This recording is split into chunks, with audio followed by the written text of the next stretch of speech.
Welcome to Renover by Radhika to our episode 8. Today we are going to start designing your master bedroom like a designer. इससे पहले वाले episode में हमने बात की थी आपके मास्टर बेडरूम के वास्तु की। इस एपिसोड में हम बात करने जा रहे हैं आपके बेडरूम के डिज़ाइन टेक्निक्स के बारे में कि आप अपना बेडरूम एक डिज़ाइनर की तरह उसको लग्जूरियस और स्टाइलिश कैसे बना सकते हैं। Okay, first thing first, we really need to decide on the theme for your master bedroom. हमने वास्तु के हिसाब से डायरेक्शंस देख ली थी, लेकिन अब हमें डिसाइड करना है कि उसकी थीम क्या रखेंगे. Does it have to be a contemporary, traditional, modern? What theme are you looking forward for? Are you looking for an industrial look? Really depends on your personal style and your personal taste. आपको किस style में सबसे ज़्यादा comfort feel होता है, इस बात का बहुत ध्यान रखिएगा. Don't get carried away by what the world is doing around you. Do what you feel most comfortable with, because end of the day कमरा आपका है, रहना आपने उसमें है. Then once your theme is decided, then we can move towards the colours. अब आपके colours जो हैं आपकी थीम को कॉम्प्लीमेंट करेंगे. How so? ये हमेशा याद रखिएगा कि कलर पैलेट जो है वो आपके 3 रंगों के बीच में ही घूमे तो बहुत अच्छा है. आपका एक बेस कलर होएगा, उसको एक सपोर्ट करने के लिए कलर, और तीसरा आपका एक्सेंट कलर होना चाहिए. या आप चौथा रेंज भी ले सकते हैं, बट चौथे से ऊपर मत जाइएगा. Don't go more than 4 colours in your bedroom. Stay close to 3. That is your safe zone. The moment you'll go to the 4th, वहाँ पे थोड़ा hodgepodge होने के chances रहते हैं. So my personal recommendation to you would be, you want to keep it simple, safe, play around 3 colors, not more than that. अब जहाँ हम बात कर रहे हैं to design your room, your master bedroom like a designer, तो यहाँ पे एक बहुत ज़रूरी factor आ जाएगा, that will be your bed. To add that grandness to your room, customise your bed. अपने बेड को अपने रूम के हिसाब से कस्टमाइज कीजिएगा. That will give that luxurious feel to your bedroom, to your master bedroom, that it requires to make it look more stylish, more grand and suit it just for you. Choose it according to the wall of your bedroom where you are going to place your bed. ये आपके bedroom को एक दूसरे level पे ले जाएगा. उसका जो हेड रेस्ट है उसके ऊपर खास ध्यान दीजिएगा. Now after you have decided on your bed, let's move towards its bedding. ये एक ऐसी जगह है जहाँ पे आपके लेयर्स इंट्रोड्यूस होंगे. यहाँ पे आपके कुशंस, एक पिलो नहीं मल्टीपल कुशंस यूज होते हैं, क्योंकि यहाँ पे लेयर्स के साथ टेक्सचर्स भी एक इम्पॉर्टेंट रोल प्ले करेंगे. तो keep this in mind that your bedding should say luxury luxury luxury. वो आपके बेडरूम को 10 गुना और लग्जूरियस दिखा देगा अगर you get your bedding right. So don't take your bed and your bedding casually. This is going to be the most important feature of your bedroom. हमने इससे एक पहले वीडियो में मिरर्स के बारे में बात की थी कि वास्तु के हिसाब से आप मिरर्स कैसे इस्तेमाल कर सकते हैं और करने भी चाहिए या नहीं करने चाहिए. If used properly they can enhance your room to another level. Why am I saying this? क्योंकि मिरर से आपकी जगह और बड़ी दिखेगी.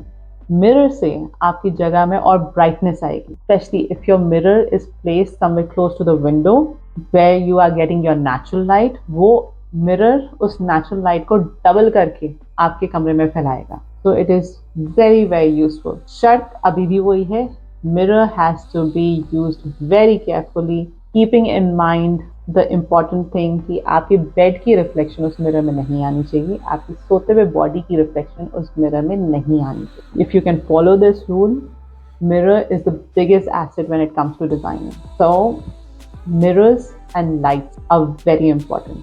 और यहीं से हम जाएंगे अपने अगले पॉइंट पे, which is of light. Designing में ना बहुत सी चीज़ लेयर टू लेयर खुलती है, वैसे ही आपकी लाइटिंग भी लेयर्स टू लेयर्स चलती है. आपके लाइटिंग का जो पर्पस है वो हर जॉब के साथ चेंज होता है.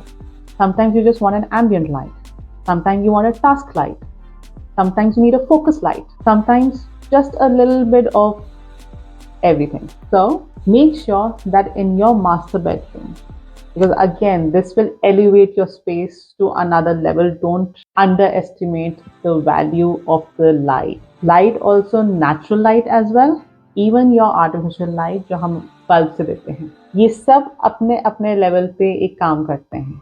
And you need to have them all, because आप अपने बेडरूम में सिर्फ एक काम के लिए तो नहीं बैठते, you do a lot of multiple things in your bedroom and you need a different mood for everything. अब यहाँ पे vary करेगा कि if I'm reading or I'm doing some important work, do I want yellow light or do I want a white light?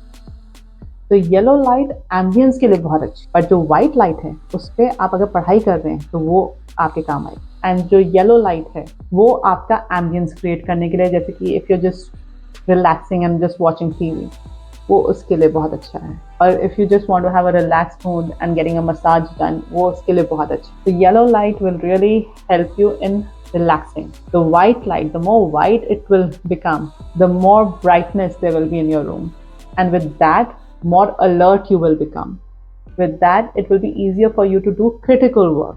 Now moving to the next point. Another very important feature in your bedroom will become your accent wall. So आप accent wall use कर सकते हैं in your bedroom to have that another luxurious feel and a luxurious element. But this wall's main purpose is to break the monotony of your room. आपके पास 4 दीवारें हैं, 4 में से एक दीवार आपकी एक्सेंट वॉल है। अब ये आपकी बेड की बैक साइड भी हो सकती है और ये आपके टीवी वॉल भी हो सकती है। So choose accordingly with your theme, with your color combinations, that what would you prefer to take as your accent wall. Again, this wall is basically used to break the monotony of all the 4 walls around you.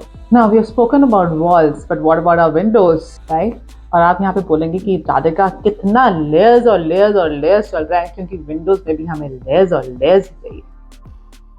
पहला layer जो आपको चाहिए वो आपको चाहिए share का। Share का purpose ये है कि आपके पास वो तेज ब्राइट धूप नहीं आएगी कमरे के अंदर, बट एक हल्की धूप जो आप लेना चाहें अपने कमरे में, that will give you and it will maintain your privacy as well. So you will enjoy that little bit of sun and your privacy. Second is your normal curtain. इस कर्टन में आपके पास जो धूप है वो काफी कम हो जाती है और ये कर्टन रहता है टॉप में। फिर उसके बाद बीच में आप लेयर लगा सकते हैं एक ब्लैकआउट लेयर, जो आपके इस मेन कर्टन के पीछे भी लग जाता है, और you can keep it as a independent layer also. तो ये 3 लेयर्स चलते हैं और ये ब्लैकआउट लेयर इसलिए है कि अगर दिन के टाइम पे आप नहीं चाहते कि आप रेस्ट कर रहे हैं और उसके ऊपर आपके ऊपर जरा सा भी कमरे में रोशनी हो या सूरज आपके चेहरे पर आए, then you put this blackout curtain. That is the use for it. हमने जैसे कर्टन्स के बारे में बात की, उसके लेयर्स के बारे में बात की, वही सेम कॉन्सेप्ट आपके ब्लाइंड्स के ऊपर भी अप्लाई करता है। अब ये आपके ऊपर है, डू यू प्रेफर कर्टन्स और do you prefer blinds? Blinds will move vertically towards up, towards your ceiling, and curtains will move horizontally towards your walls. So keeping these things in mind, then you decide what window treatment would you choose for your master bedroom. Now let's talk about even a cozy sitting area in your bedroom, in your master bedroom. To give that comfort and to maintain the luxury of the room, there should be one small or big, depending on the size of your bedroom, a separate space for you to do your reading or to do any of your interior work, something that you need to do in your bedroom but not on your bed. तो उसकी वजह से you need a cozy corner. बहुत ज़रूरी है जिससे कि आप अपना बेड पूरे दिन मेंटेन कर सकें. The reason behind that is if you do not have a choice but to keep going back to your bed again and again to do every little thing in your bedroom, तो आपका bed maintain नहीं रहेगा पूरे दिन. We don't want that. We want your bed to look luxurious. Remember, we want it to look stylish, and the only way it can look stylish and remain stylish is if you only use it at the time to go to bed, that is to sleep. To do everything else, you need another cozy corner in your bedroom. तो उस cozy corner की जो अहमियत है उसको समझिएगा और कोशिश करिएगा कि आपके लिए वो जगह आपके बेडरूम में कहीं ना कहीं निकले. Now let's move towards another very important point, and that is technology. Add technology to your master bedroom to give you that extra comfort and extra luxury. You can control your lights through this technology, the heating or cooling through the technology, your TV, your music, everything is controlled. Your curtains, blinds, all that is controlled by the technology. which is available today in the market. So if you add any of these things to your bedroom, that will only add the luxury and comfort that a master bedroom must have. Okay, last but not the least, I know while doing your master bedroom, you are very excited and you can tend to overdo it. Now, this is one advice which I want you to take it very seriously. Do not overdo it. When you are trying to accessorize your bedroom, it should look very seamless and it should go with the theme of your bedroom. खासकर इस बात का ध्यान रखिएगा कि कोई भी चीज इसलिए मत रखिएगा क्योंकि रखनी है. Try to make it stylish, but वो आंख में खटकनी नहीं चाहिए. वो बहुत effortlessly आपके रूम के साथ चलनी चाहिए. वो बहुत effortlessly आपकी पर्सनालिटी को रिप्रेजेंट करना चाहिए. Don't over accessorize. Do not overly glamorize your area. Remember, it has to be part of your personality. So do that very carefully. Yes, whatever you keep in your room should speak quality. चाहे आप 2 चीज रखो, लेकिन वो 2 चीज की quality ऐसी होनी चाहिए कि वो अपने मुंह से बोले कि हाँ मैं क्वालिटी हूँ. तो ये क्वालिटी से ही लग्जरी आएगी. The moment you will keep or choose any cheap looking material, वो बोल देगा कि मैं सस्ता हूँ, मैं बहुत जल्दी खराब होऊंगा और मैं और खर्चा कराऊंगा. यहीं अगर आप एक चीज अच्छी क्वालिटी की लेके आएंगे, that will last you forever. Choose things which speak of quality. Choose things which are easy to maintain for you. And I'm again saying this, for you. आपकी personality, आपके finances, सब कुछ unique है आपके हिसाब. And do not get carried away with what the world is doing. Let them do it. आपका कमरा है, आपकी personality है, आपका budget है. So I really hope all these points have been very useful and you're going to enjoy designing your master bedroom. Until then, see you next time. Share, like, subscribe, and follow for more. Bye-bye.